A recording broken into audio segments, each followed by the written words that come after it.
India has a huge telecom industry. After China, in terms of the subscription, I think it is the second in the world, and also in terms of the internet users, it is also the third biggest in the world. What we are also seeing that in India overall there is more than 1 billion subscribers, and it also has around 80% of teledensity. But looking into these big figures, something might not be very clear, because as you go into the deep rural areas, we also see that the penetration are merely at around 50%. So there is still a lot of untapped opportunities which are really lying in the Indian market.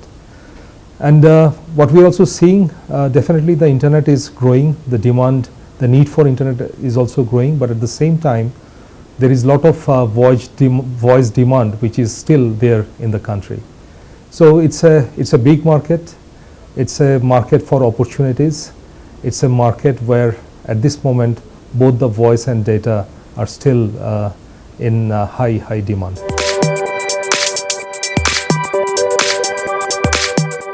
What we always wanted to be was to be relevant in the rural market. When we started our operation, we wanted to offer the basic services to our customers. At that time, voice was the very basic, and we really stretched ourselves to make sure that we can offer voice to the best possible prices or the cost to our customers.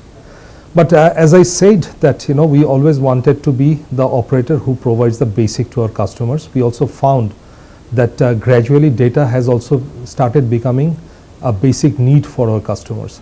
So in 2014 we started offering basic data to our customers as well. But this is very interesting that what is basic today, especially for data, tomorrow the very definition of the basic can also be changing.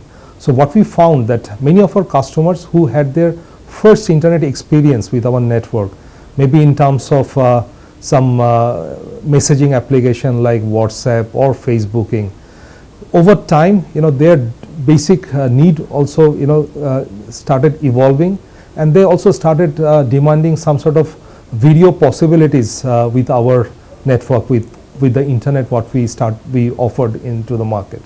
So then we started exploring actually what can be done so that we can start meeting the demand which the customers already started demanding from us.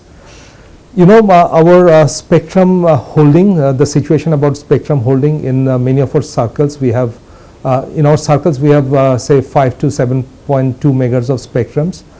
So then using this limited spectrum, what can be the solution for offering internet to our customers? We really started engaging ourselves, not only within ourselves but also with different stakeholders like the vendors, our partners, and many others. We then realized that there are certain new technologies which has started coming into the world. One of the example could be the lean GSM. So what we took a big initiative.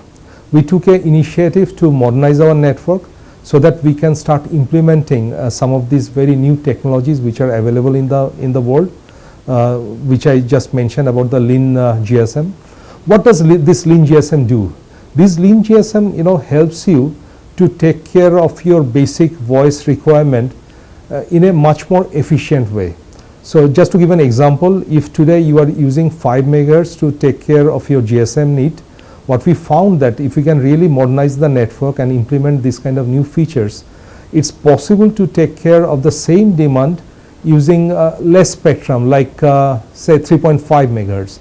So what is happening in that process, that you are freeing up some of the spectrum which can be used for something else.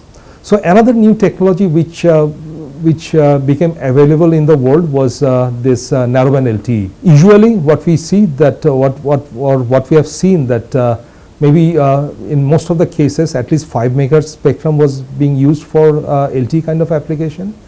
Then as a part of this narrowband LTE thing, we also found that it's possible to use 1.4 or 3 megahertz of spectrum for LTE applications, which is called as the narrowband LTE. So using the combination of this lean GSM and also the narrowband LTE, we found opportunities to launch LTE in the circles where we operate. So in the circles where we have only 5 megahertz of spectrum, we could free up 1.4 for narrowband LTE, and in the circles like AP, we could free up 3 megahertz of spectrum for LTE application. So you see that our journey has been progressing in the way so that we are being able to meet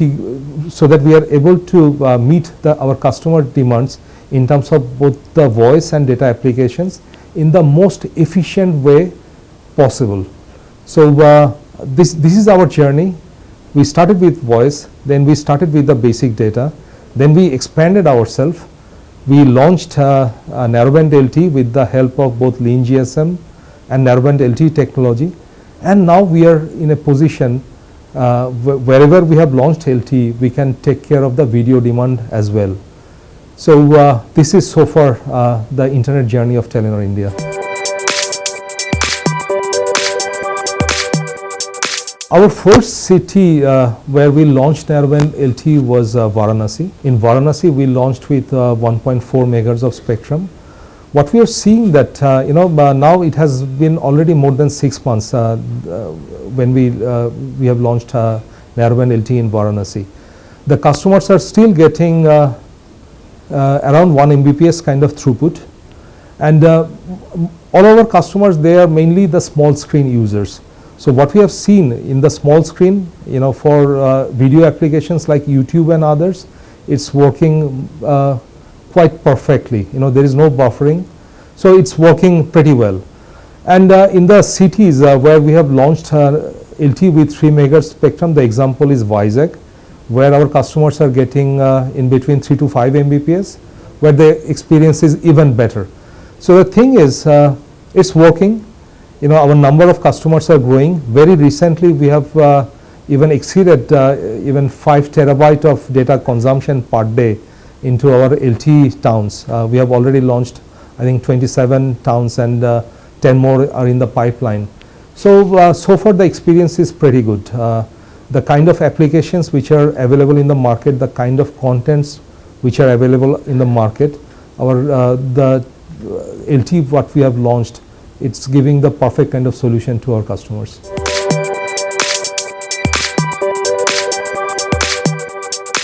We offer both the GSM and the LTE services. For the GSM, it works with the feature phones, so the entry barrier is quite low. So the customers, it's very much possible for them to buy a cheap kind of handset and to start using the voice and also the basic data. And also for the LTE, you need to have a device which supports LTE. The good thing is worldwide we are seeing a good price development in terms of the LTE devices. So the first, once they overcome the device barrier, then definitely what kind of price plans and different kind of products are available in the market, that's very, very important. So what we have tried to do, we always try to ensure that there has to be a good value for the money for our customers in terms of our products and offering. So we have tailor-made our offerings in terms of the customer need, so that they don't need to spend a big amount of money to avail our different products, so that it's really suiting their needs. So for sure in Indian market, this is very, very important, because the services have to be good, but at the same time it needs to be affordable as well. And only when you can create the right kind of equilibrium, it will be a customer friendly and things will start growing.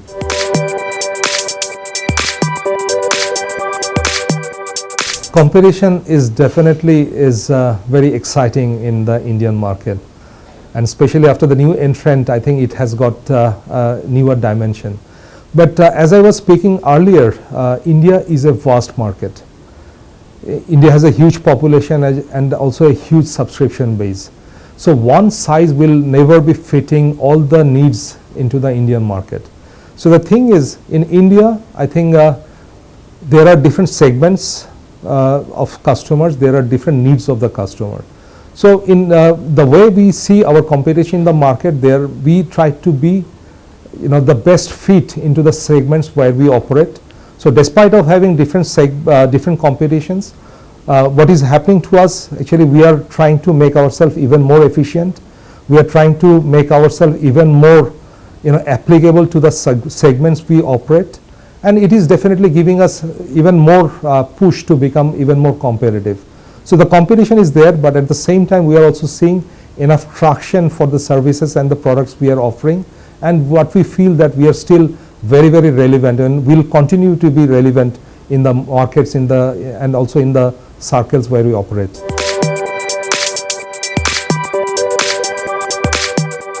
In Telenor India, we always want to be life full paisa usul. So we want to really make sure that our products and offering are creating the best value for our customers. So the telecom ecosystem is so huge that for Telenor India, it will never be possible to take care of everything by Telenor India itself.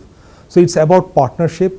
It's also about providing the right kind of access to the different kind of content, the different kind of services which is available in the market. So our strategy will always be, we'll continue to be relevant. We'll continue to make sure that how to bring the different kind of contents and the applications in the best possible way to our customers. It could be in terms of the good kind of partnerships. It can be in terms of doing something on your own where it's really relevant. Just to give you some example, we have really ventured into the spaces like microinsurance. We have also ventured into the spaces of creating the right kind of application, the mobile applications through which the customers can take care of their regular needs in the best possible way. We have also got into the ventures like giving small loans to our customers, whenever they're finding difficulty in terms of recharging. So many of the things we'll be doing by ourselves, but at the same time, we'd also be taking advantage of whatever is there in the market itself. So it will not be one straight path, rather it will be a kind of combinations going forward.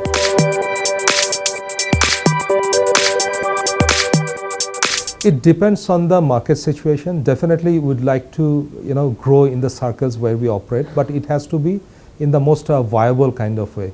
So we are always evaluating different options, and in future definitely you'll also be seeing different new initiatives which will make our position even stronger in the markets where we are.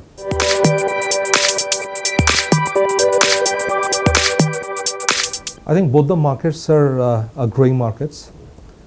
There are lots of similarities, but there are lots of unique characteristics or challenges as well.